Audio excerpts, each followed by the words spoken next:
The day started like any other at my small bookstore, the kind of place where locals lingered over coffee and dog-eared paperbacks. But by noon, it had spiraled into a nightmare I never saw coming. A showdown with two HOA Karens who thought they could bully me into submission and ended up regretting it. I'm Alex, a 32-year-old who poured every penny of my savings into opening the Book Nook, a cozy shop in a quiet suburban strip mall just outside the grip of the nearby HOA-controlled neighborhood. The store was my dream. Shelves packed with novels, a corner for kids' story time, and a vibe that felt like a warm hug. But trouble brewed when Karen 1, Deborah, and Karen 2, Susan, both self-appointed queens of the HOA board, decided my store's modest sign, a hand-painted wooden board reading "The Book Nook," was an eyesore that violated their precious aesthetic standards. They'd been hounding me for weeks, sending snippy letters demanding I replace it with something more professional or face fines I couldn't afford. I ignored them, figuring they had no jurisdiction over a commercial lot. But that morning, they stormed in, faces pinched with righteous fury, ready to make me pay for my defiance.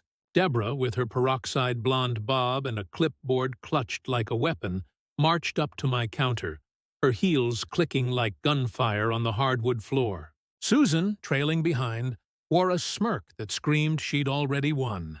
"We warned you, Alex," Deborah snapped, her voice sharp enough to cut glass. "Your tacky sign is dragging down property values, and we're done asking nicely." I leaned back, arms crossed, trying to keep my cool. "This isn't your HOA's turf, Deborah." My landlord approved the sign. "Take it up with him." Her eyes narrowed, and Susan chimed in. "Oh, we will. But first, we're sending a message." Before I could process her words, they split up, moving through my store like a pair of vengeful tornadoes. Deborah grabbed a stack of bestsellers from a display I'd spent hours arranging and tossed them onto the floor, pages crumpling. Susan yanked a pile of children's books from a shelf, scattering them like confetti. My heart pounded as I watched my carefully curated world get trashed, customers gasping and backing away. "Stop it!" I shouted, rushing toward Deborah, but she spun around, pointing a manicured finger in my face. "Call the cops, Alex. I dare you. We're on the HOA board. Nobody's going to touch us."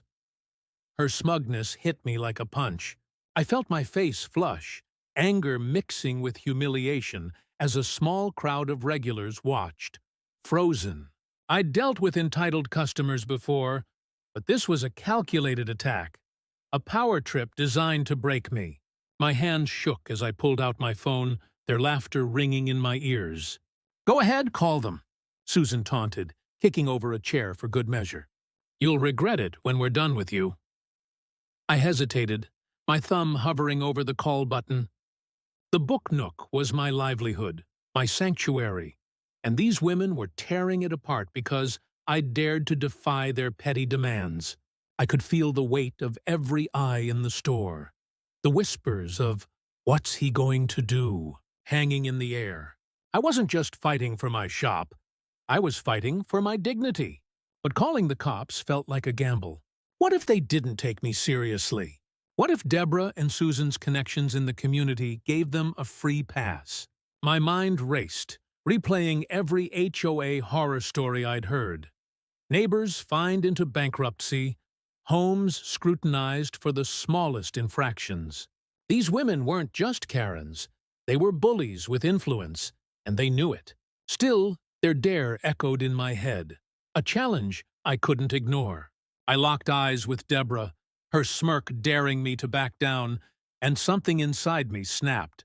I pressed the call button, my voice steady as I spoke to the dispatcher, reporting vandalism and trespassing.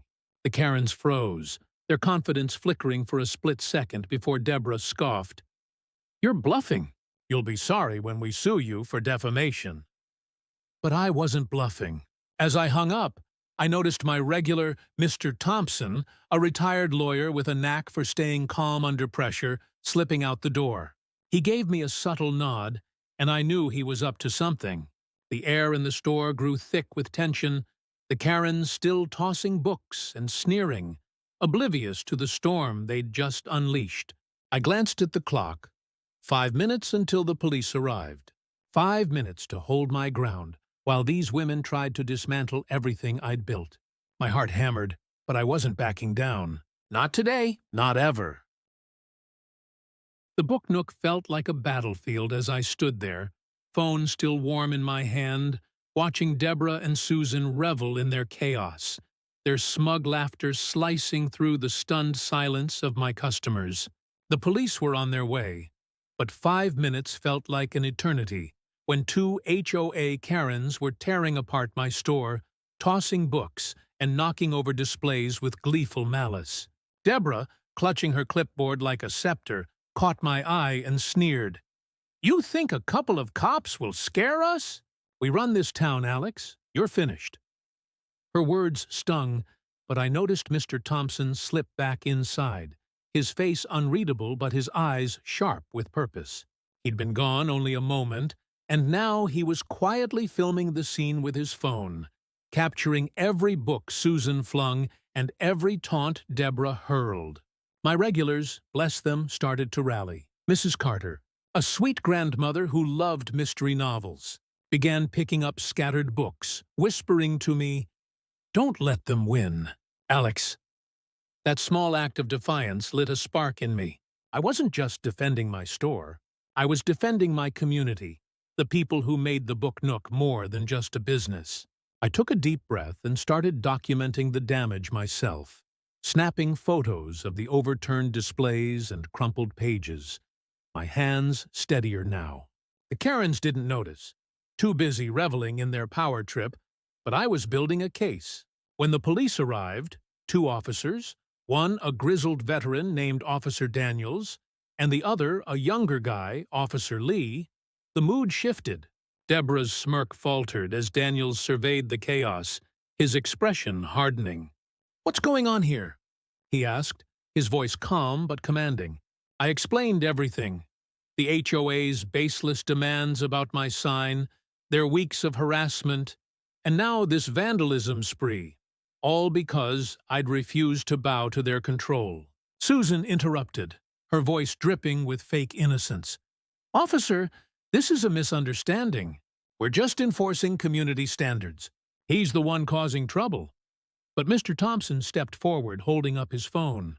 "I've got it all recorded," he said, his voice steady. "These women entered without permission, destroyed property, and dared him to call you."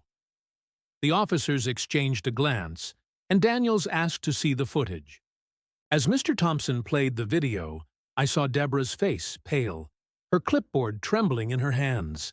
Susan tried to interject, claiming the video was edited, but Officer Lee was already taking statements from my customers, who corroborated every detail. I handed over my own photos, showing the extent of the damage. Hundreds of dollars in ruined books and displays. Daniels turned to the Karens, his tone icy. "You're aware vandalism and trespassing are criminal offenses, right?" Deborah stammered, "We're on the HOA board. We have authority." But Daniels cut her off. "Not in a private business, you don't. This isn't your jurisdiction." I could see the panic in their eyes now, the realization that their power didn't extend as far as they thought.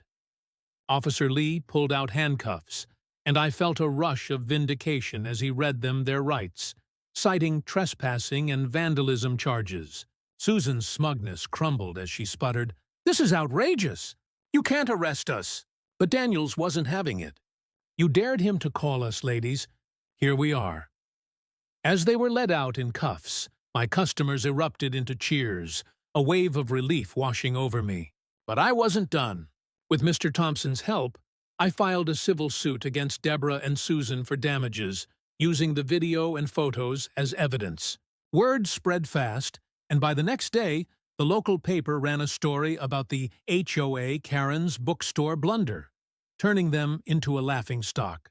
The HOA board, desperate to save face, removed them from their positions, and I heard whispers they were facing their own fines for abusing their authority. I used the settlement money to repair the store and even upgraded my sign, bigger, bolder, and HOA-proof, thanks to my landlord's ironclad approval. The book nook bounced back stronger, with new customers drawn by the story of the little shop that stood up to the bullies. Standing behind my counter a week later, watching kids giggle during story time and regulars swap tales over coffee, I felt a pride I hadn't known before. I'd turned the tables on two entitled tyrants, not with anger, but with evidence and community. It wasn't just a win for me, it was a win for everyone who'd ever been pushed around by a Karen with a clipboard. What would you have done? Share your own HOA stories in the comments below.